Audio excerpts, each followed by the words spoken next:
నీ దోషములు నీకును దేవునికిని అడ్డుగా వచ్చినాయి అంట. ఏం పాపం అది అంటే యెహోవాను నిర్లక్ష్యము చేయుటే మహాపాపము. ఆదివారం దేవుడి సన్నిధికి రాకుండా దేవుణ్ణి నిర్లక్ష్యం చేయటమే మహాపాపము. బల్లారాధనకు రాకుండా దేవుణ్ణి నిర్లక్ష్యం చేయటమే మహాపాపము.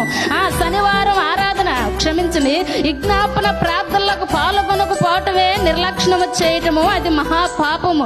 బుధవారం ఆరాధనకు రాకుండా నిర్లక్ష్యంగా ఇదిగో ఈ రోజు కాకపోతే ఇంకో రోజు వెళ్ళొచ్చు, లేదంటే ఈ వారం కాకపోతే ఇంకొక ఆదివారం వెళ్ళొచ్చు, ఈ నెల కాకపోతే వచ్చే నెల బల్లారాధన తీసుకోవచ్చు అని నిర్లక్ష్యము లేదంటారా మనలో? లేదంటారా? ప్రతి ఒక్కరిలో కూడా ఏదో ఒక సమయంలో నిర్లక్ష్యము.